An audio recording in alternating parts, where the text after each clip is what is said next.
in which I have a good look at winter and find spring in the snow.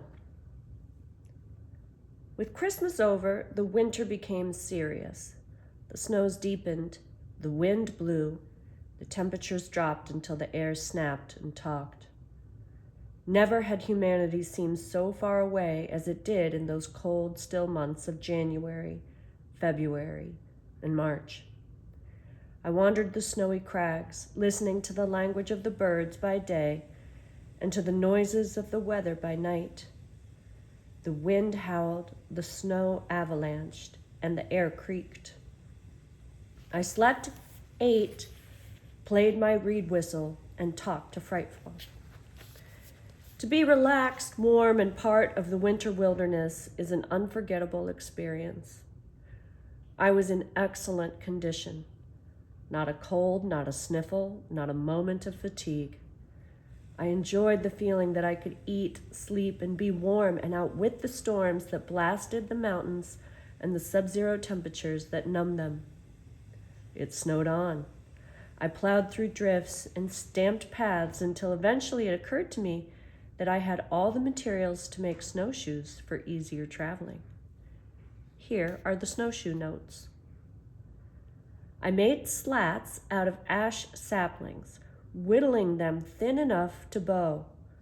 I soaked them in water to make them bend more easily, looped the two ends together, and wound them with hide. With my penknife, I made holes an inch apart all around the loop. I strung deer hide crisscross through the loops. I made a loop of hide to hold my toe and straps to tie the shoes on. When I first walked in these shoes, I tripped on my toes and fell, but by the end of the first day, I could walk from the tree to the gorge in half the time. I lived close to the weather. It is surprising how you watch it when you live in it. Not a cloud passed unnoticed. Not a wind blew untested. I knew the moods of the storms, where they came from, their shapes and colors. When the sun shone, I took Frightful to the meadow and we slid down the mountain on my snapping turtle shell sled. She really didn't care much for this. When the winds changed and the air smelled like snow, I would stay in my tree because I had gotten lost in a blizzard one afternoon and had had to hole up in a rock ledge until I could see where I was going. That day, the winds were so strong I could not push against them, so I crawled under the ledge. For hours, I wondered if I would be able to dig out when the storm blew on. Fortunately, I only had to push through about a foot of snow. However, that taught me to stay home when the air said, snow. Not that I was afraid of being caught far from home in a storm, for I could find food and shelter and make a fire anywhere. But I had become as attached to my hemlock house as a brooding bird to her nest. Caught out in the storms and weather, I had an urgent desire to return to my tree, even as the bear and weasel returned to his den, and the deer to their copse. We all had our little patch in the wilderness. We all fought to return there. I usually came home at night with the nuthatch that roosted in a nearby sapling. I knew I was late if I tapped the tree and he came out. Sometimes when the weather was icy and miserable, I would hear him high in the tree near the edge of the meadow, yanking and flicking his tail, and then I would see him wing to bed early.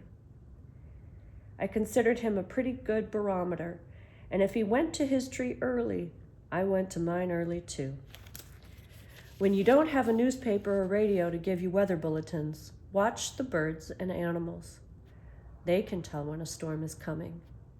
I called the nuthatch barometer, and when he holed up, I holed up, lit my light, and sat by my fire, whittling or learning new tunes on my reed whistle. I was now really into the teeth of winter and quite fascinated by its activity. There is no such thing as a still winter night. Not only are many animals running around in the creaking cold, but the trees cry out and limbs snap and fall, and the wind gets caught in a ravine and screams until it dies. One noisy night, I put this down. There is somebody in my bedroom. I can hear small exchanges of greetings and little feet moving up the wall. By the time I get to my light, all is quiet. Next day. There was something in my room last night. A small tunnel leads out from my door into the snow. It is a marvelous tunnel, neatly packed, and it goes from a dried fern to a clump of moss. Then it turns and disappears. I would say mouse. That night, I kept an ember glowing and got a light fast before the visitor could get to the door. It was a mouse, a perfect little white-footed deer mouse with enormous black eyes and tidy white feet. Caught in the act of intruding, he decided not to retreat, but came toward me a few steps. I handed him a nut meat. He took it in his fragile paws, stuffed it in his cheek, flipped, and went out his secret tunnel. No doubt the tunnel leads right over to my store tree, and this fellow is having a fat winter. There were no raccoons or skunks about in the snow, but the mice, the weasels, the mink, the foxes, the shrews, the cottontail rabbits were all busier than Coney Island in July. Their tracks were all over the mountain, and their activities ranged from catching each other to hauling various materials back to their dens and burrows for more insulation. By day, the birds were a wing. They got up late, after I did, and would call to each other before hunting. I would stir up my fire and think about how much food it must take to keep one little bird alive in that fierce cold. They must eat and eat and eat, I thought. Once, however, I came upon a male cardinal sitting in a hawthorn bush. It was a miserable day, gray, damp, and somewhere around the 0 mark. The cardinal wasn't doing anything at all, just sitting on a twig, all fluffed up to keep himself warm. Now there's a wise bird, I said to myself. He is conserving his energy.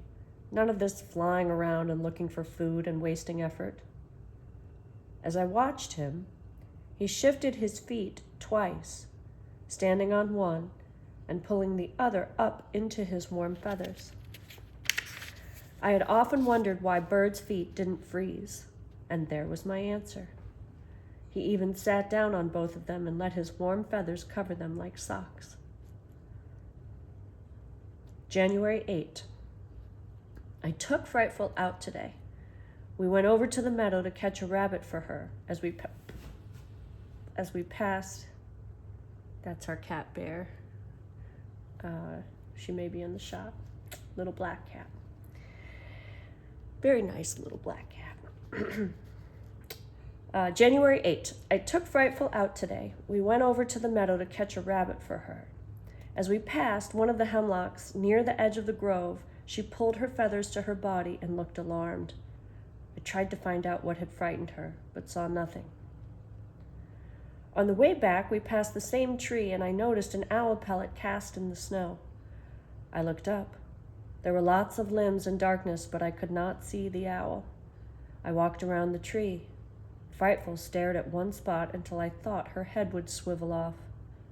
I looked, and there it was, looking like a broken limb. A great horned owl.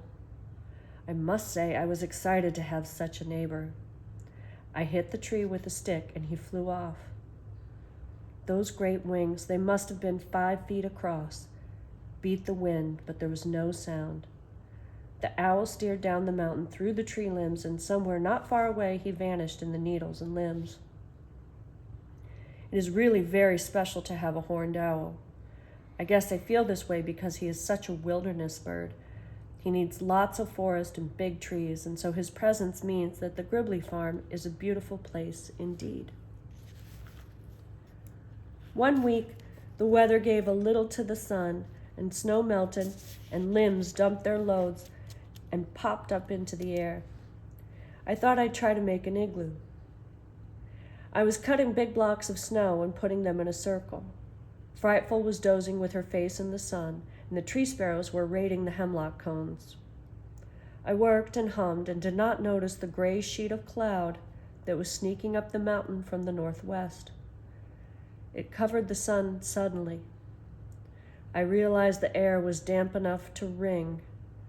I could stay as warm as a bug if I didn't get wet, so I looked at the drab mess in the sky, whistled for Frightful, and started back to the tree. We holed up just as Barometer was yanking his way home, and it was none too soon. It drizzled, it misted, it sprinkled, and finally it froze. The deer-hide door grew stiff with ice as darkness came, and it rattled like a piece of tin when the wind hit it.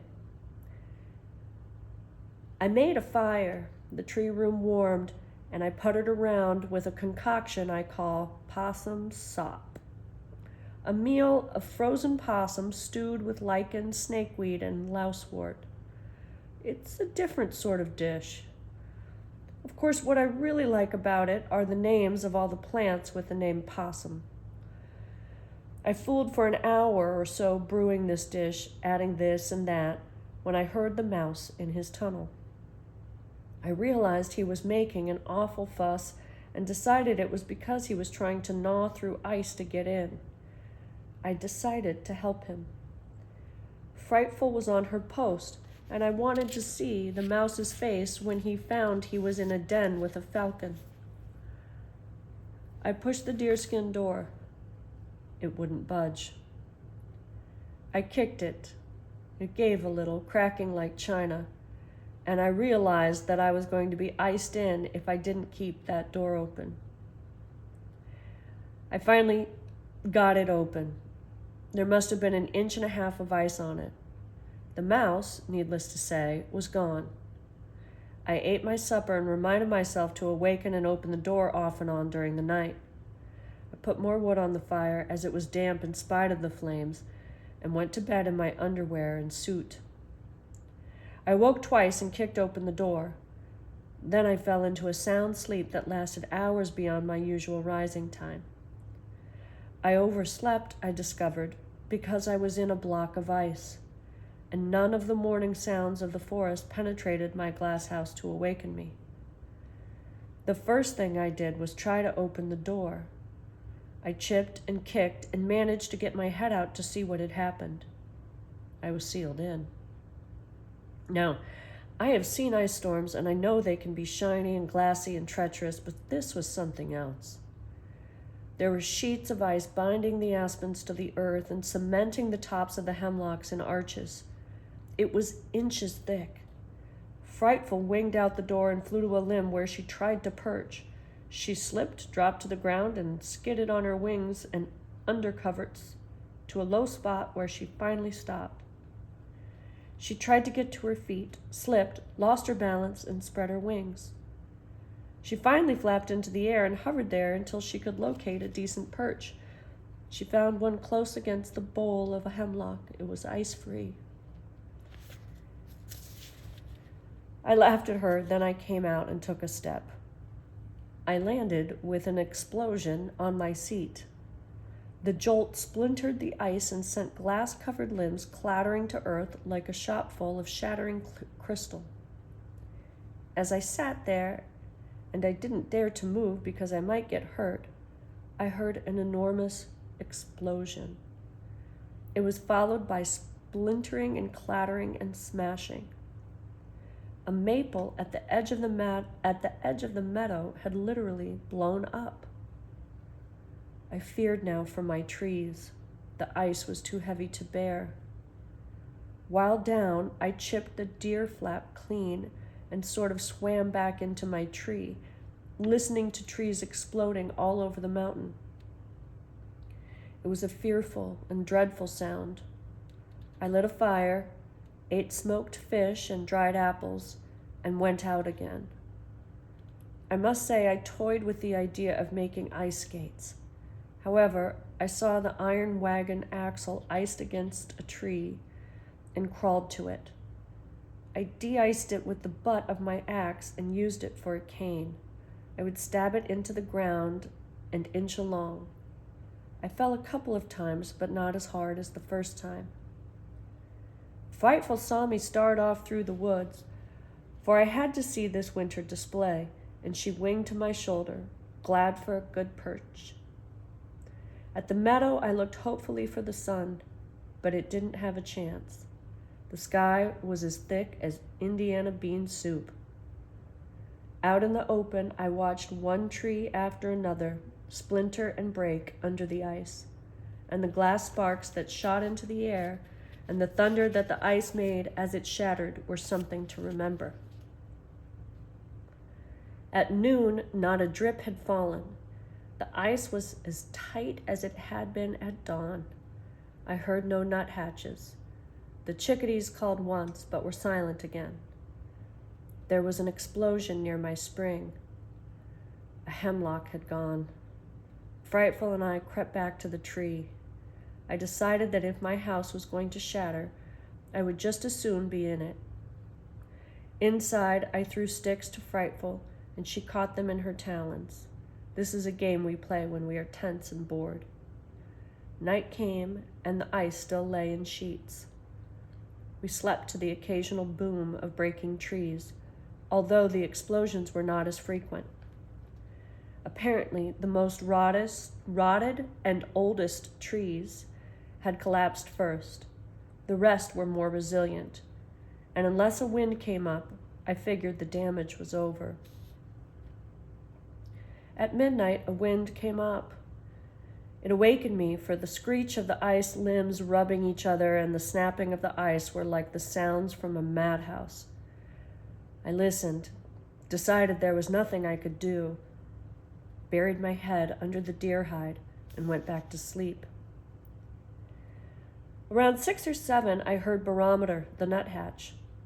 He yanked as he went food hunting through the hemlock grove. I jumped and looked out. The sun had come through, and the forest sparkled and shone in cruel splendor. That day I heard the drip drip begin, and by evening some of the trees had dumped their loads and were slowly lifting themselves to their feet, so to speak. The aspens and birch trees, however, were still bent like Indian bows. 3 days later, the forest arose, the ice melted, and for about a day or so we had warm, glorious weather. The mountain was a mess. Broken trees, fallen limbs were everywhere. I felt badly about the ruins until I thought that this had been happening to the mountain for thousands of years, and the trees were still there, as were the animals and birds. The birds were starved, and many had died. I found their cold little bodies under bushes and one stiff chickadee in a cavity. Its foot was drawn into its feathers. Its feathers were fluffed. Frightful ate old frozen muskrat during those days. We couldn't kick up a rabbit or even a mouse. They were in the snow, under the ice, waiting it out. I suppose the mice went right on tunneling to the grasses and the mosses and had no trouble staying alive, but I did wonder how the Baron Weasel was doing. I needn't have. Here are some notes about him. I should not have worried about the Baron Weasel. He appeared after the ice storm, looking sleek and pleased with himself. I think he dined royally on the many dying animals and birds. In any event, he was full of pep and ran up the hemlock to chase Frightful off her perch. That Baron. It's a good thing I don't have to tie Frightful much anymore, or he would certainly try to kill her. He still attacks me, more for the fun of being sent sprawling out into the snow than for food, for he hasn't put his teeth in my trousers for months. January was a fierce month. After the ice storm came, more snow. The mountaintop was never free of it. The gorge was blocked. Only on the warmest days could I hear deep under the ice the trickle of water seeping over the falls. I still had food, but it was getting low. All the fresh frozen venison was gone, and most of the bulbs and tubers. I longed for just a simple dandelion green. That says dandelion. Toward the end of January, I began to feel tired and my elbows and knees were a little stiff. This worried me. I figured it was due to some vitamin I wasn't getting, but I couldn't remember which vitamin it was or even where I would find it if I could remember it. One morning, my nose bled. frightened me a bit, and I wondered if I shouldn't hike to the library and reread the material on vitamins. It didn't last long, however, so I figured it wasn't too serious. I decided I would live until the greens came to the land, for I was of the opinion that since I had nothing green for months, that was probably the trouble. On that same day, Frightful caught a rabbit in the meadow. As I cleaned it, the liver suddenly looked so tempting that I could hardly wait to prepare it.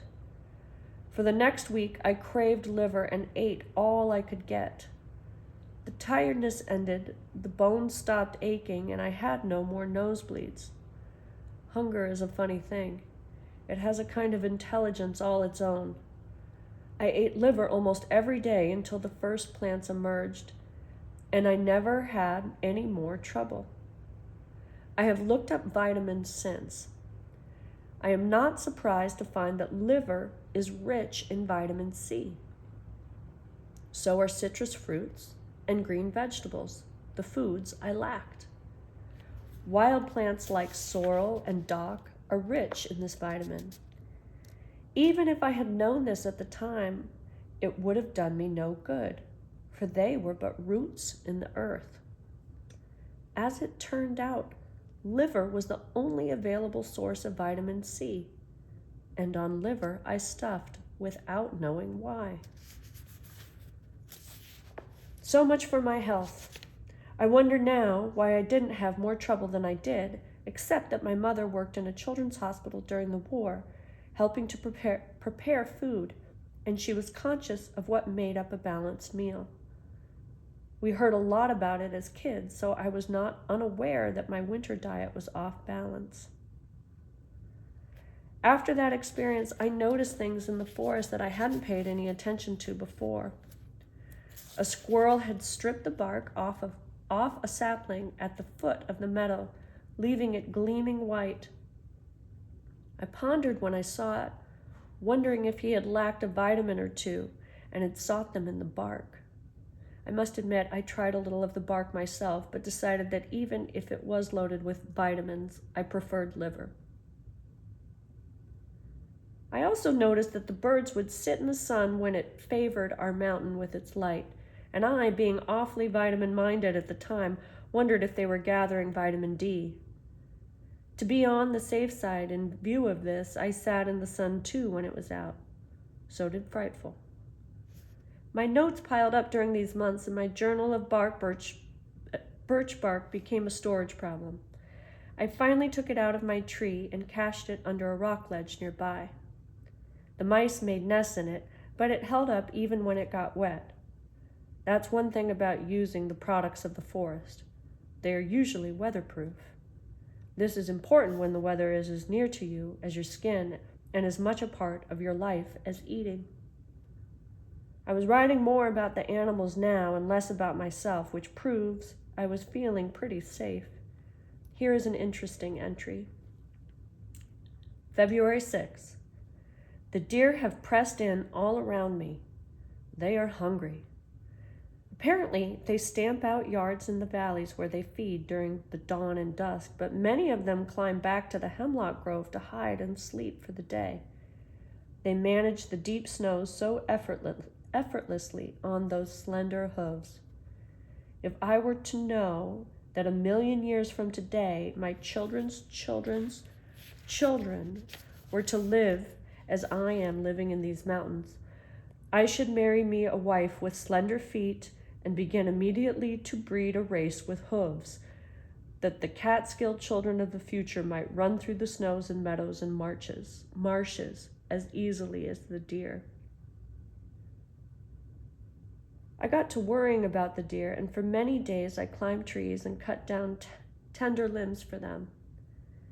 At first only 2 came, then 5, and soon I had a ring of large-eyed, white-tailed deer waiting at my tree at twilight for me to come out and chop off limbs.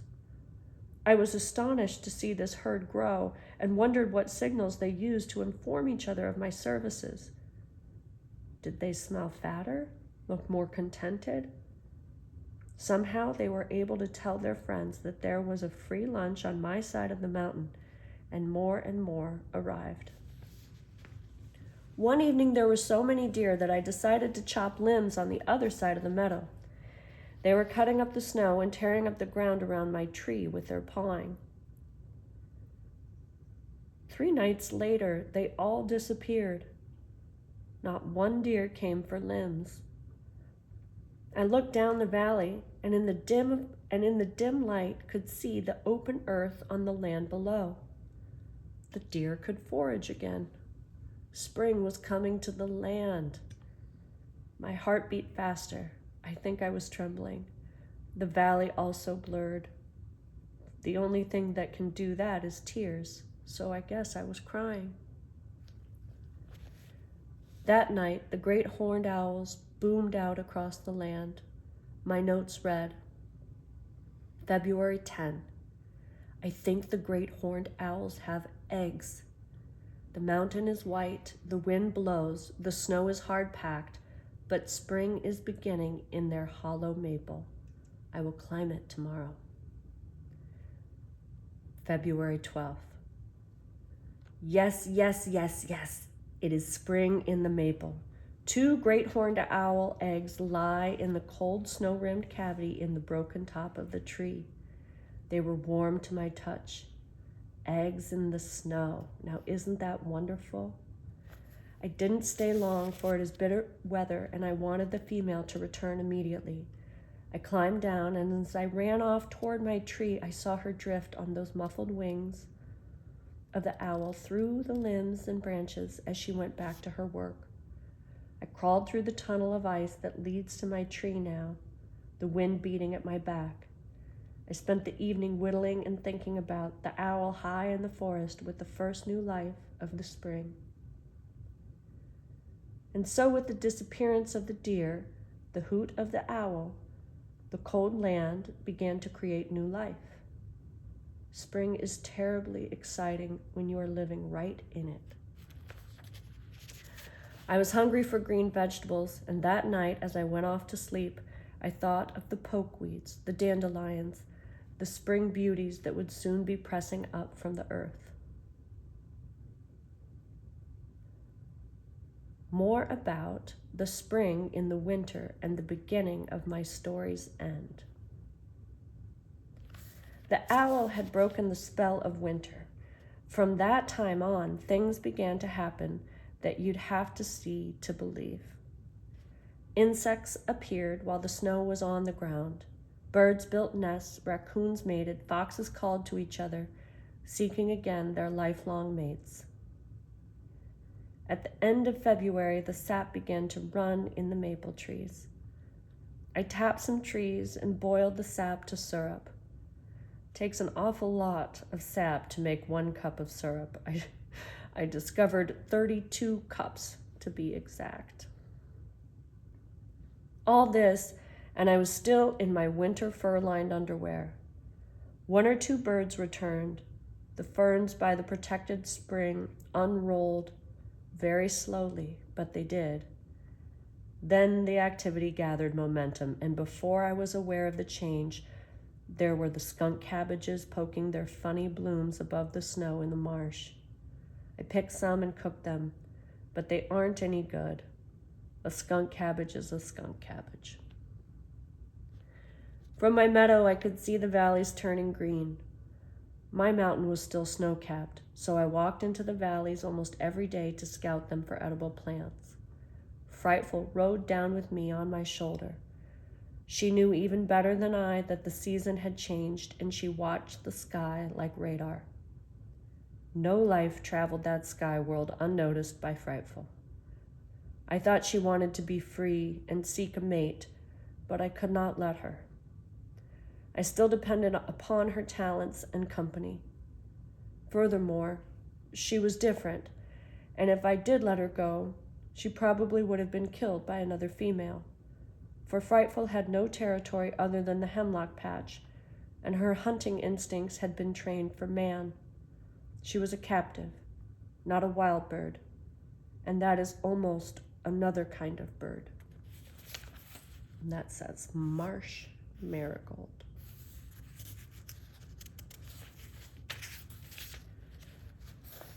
that says milkweed.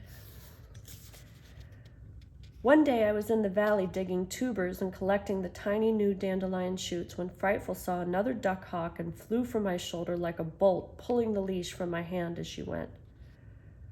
"Frightful," I called. "You can't leave me now." I whistled, held out a piece of meat, and hoped she would not get her leash caught in a treetop. She hovered above my head, looked at the falcon, and then at my hand, folded her wings, and dropped to my fist. "I saw that," a voice said. I spun around to see a young man about my own age shivering at the edge of the woods. "You're the wild boy, aren't you?" I was so astonished to see a human being in all this cold, thawing silence that I just stood and looked at him. When I gathered my wits, I replied, "No, I'm just a citizen." "Aw, gee," he said with disappointment. Then he gave in to the cold and shivered until the twigs around him rattled. He stepped forward. "Well, anyway, I'm Matt Spell. I work after school on the Poughkeepsie New Yorker, a newspaper. I read all the stories about the wild boy who lives in the Catskills, and I thought that if I found him and got a good story, I might get to be a reporter. Have you ever run across him? Is there such a boy?" "Aw, it's all nonsense," I said as I gathered some dry wood and piled it near the edge of the woods. I lit it swiftly, hoping he would not notice the flint and steel. He was so cold and so glad to see the flames that he said nothing. I rolled a log up to the fire for him and shoved it against a tree that was blocked from the raw, biting wind by a stand of hawthorns. He crouched over the flames for a long time, then practically burnt the soles of his shoes, warming his feet. Soles off his shoes, warming his feet. He was that miserable. "Why didn't you dress warmer for this kind of a trip?" I asked. "You'll die up here in this damp cold." "I think I am dying," he said, sitting so close to the fire he almost smothered it. He was nice looking, about 13 or 14, I would have said. He had a good, bold face, blue eyes, hair about the color of my stream in the thaw. Although he was big, he looked like the kind of fellow who didn't know his own strength. I liked Matt. "I still got a sandwich," he said. "Want half?" "No, thanks," I said. "I brought my lunch." Frightful had been sitting on my shoulder through all this, but now the smoke was bothering her, and she hopped to a higher perch. I still had her on her leash. "There was a bird on your shoulder," Matt said. "He had nice eyes. Do you know him?" "I'm sort of an amateur falconer," I replied. "I come up here to train my bird. It's a she. Frightful is her name." "Does she catch anything?" "Now and then. How hungry are you?" I asked as his second bite finished the sandwich.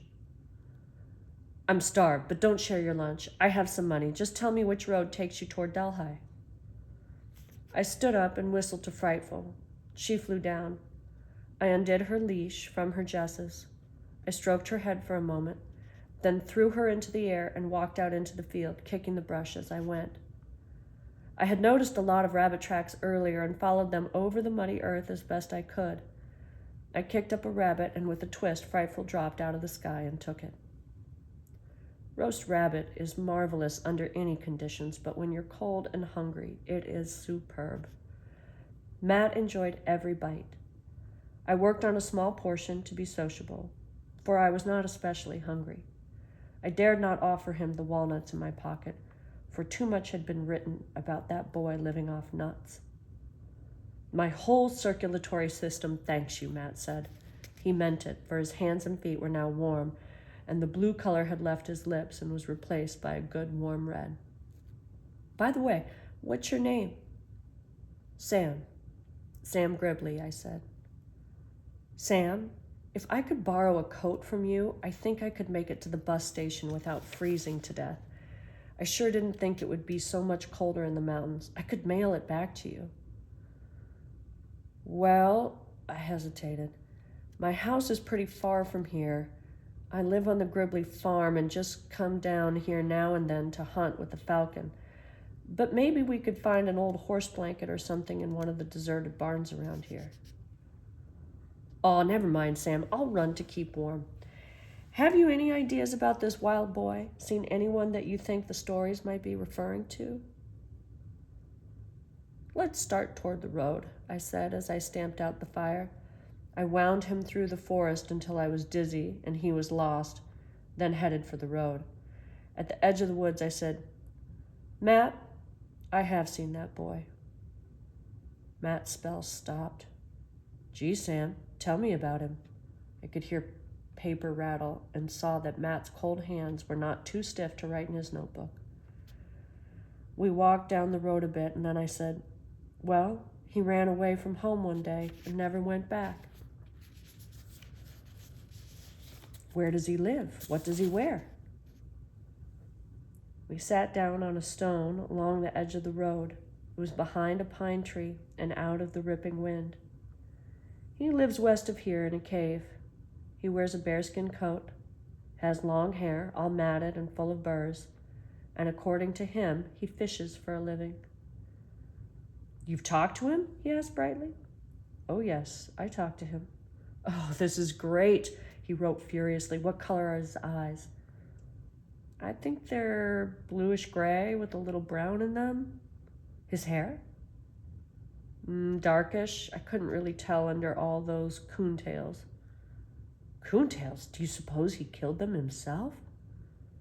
Nah, it looked more like one of those hats you get with cereal box tops. Well, I won't say anything about it then, just coontail hat. Yeah, coontail hat's enough, I agreed. And I think his shoes were just newspapers tied around his feet. That's good insulation, you know. Yeah? Matt wrote that down. Did he say why he ran away? I never asked him. Why does any boy run away? Matt put his pencil down and thought. Well, I ran away once because I thought how sorry everybody would be when I was gone, how they'd cry and wish they'd been nicer to me. He laughed. Then I said, I ran away once because I wanted to do something else. That's a good reason, said Matt. Do you suppose that's why? By the way, what is his name? I never asked him, I said truthfully. What do you suppose he really eats and lives on? Asked Matt. Fish, roots, berries, nuts, rabbits. There's a lot of food around the woods if you look for it, I guess. Roots? Roots wouldn't be good. Well, carrots are roots. By golly, they are. So are potatoes, sort of. Fish?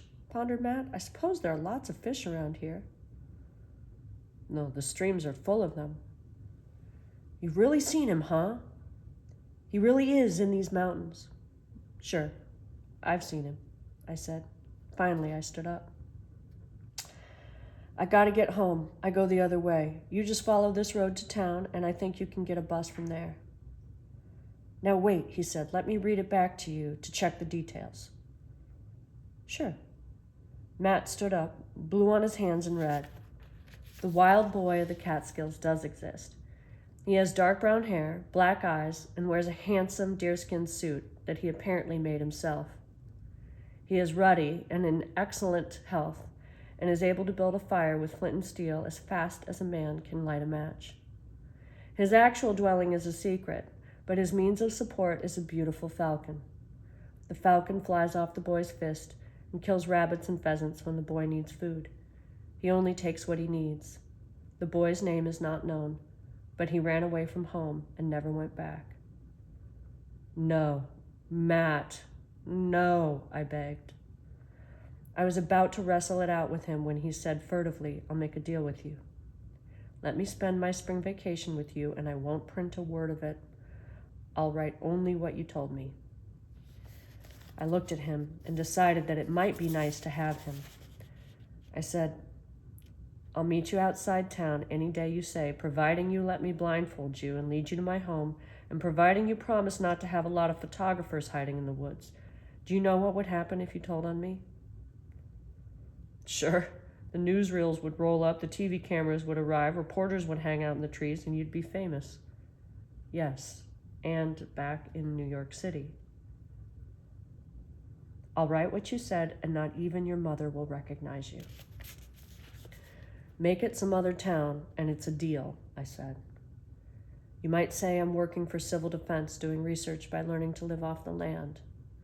Tell them not to be afraid, that crayfish are delicious and caves are warm. Matt liked that. He sat down again.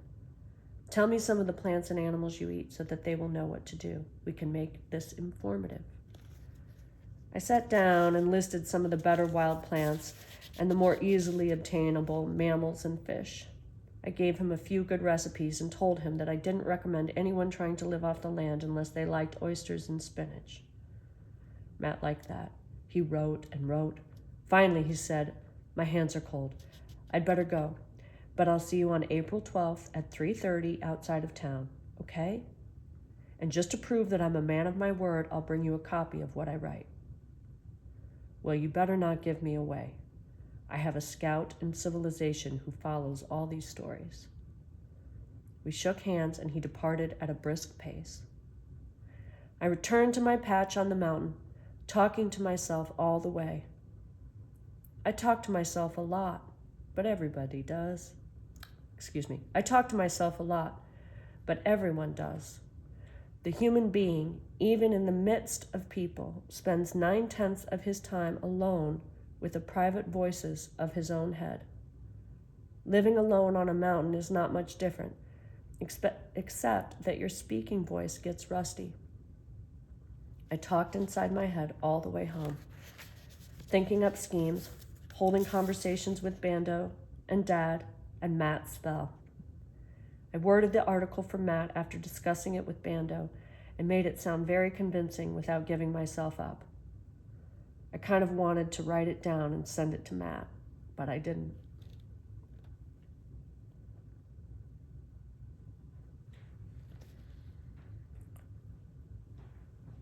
And these are some drawings of different things. This says cattail. And this says wild raspberry. This says hawthorn. And this says arrowleaf or arrowhead. And I can't tell what that says. Just can't make it out.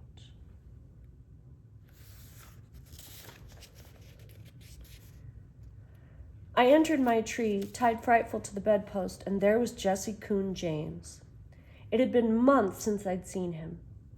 He was curled up on my bed, asleep. A turtle shell that had been full of cracked walnuts was empty beside him. He awoke, jumped to the floor, and walked slowly between my legs and out the door. I had the feeling Jesse was hoping I had departed for good and that he could have my den. He was a comfort-loving creature. I was bigger, and my hands were freer than his, so he conceded me the den. I watched him climb over the Baron's rock and shinny up a hemlock. He moved heavily into the limbs, and it occurred to me that Jesse was a she-Jesse, not a he-Jesse. I cooked supper and then sat down by my little fire and called a forum. It is very sociable inside my head, and I have perfected the art of getting a lot of people arguing together in silence or in a forum, as I prefer to call it. I can get 4 people all talking at once, and a 5th can be present, but generally I can't get him to talk. Usually these forums discuss such things as a storm and whether or not it is coming, how to make a spring suit, and how to enlarge my house without destroying the life in the tree. Tonight, however, they discussed what to do about Matt's spell. Dad kept telling me to go right down to the city and make sure he published nothing, not even a made-up story. Bando said, no, it's all right. He still doesn't know where you live. And then Matt walked into the conversation and said that he wanted to spend his spring vacation with me and that he promised not to do anything untoward. Matt kept using untoward. I don't know where he got that expression, but he liked it and kept using it. That's how I knew Matt was speaking. Everything was untoward. That night, I fell asleep with all these people discussing the probability of my being found and hauled back to the city. Suddenly, Frightful broke into the conversation. She said, "Don't let that Matt come up here. He eats too much." That was the first time that Frightful had ever talked in a forum. I was delighted, for I was always sure that she had more to say than a few cries. She had not missed Matt's appetite. The forum dissolved in a good humor, everyone being delighted with Frightful. I lifted my head to look at her. She had her beak and the feathers of her back, sound asleep. She spoke in my head, however, and said, "You really want to be found, or you would not have told Matt all you did." "I like you better when you don't talk," I said, pulled the deer hide over me, and fell into a deep sleep.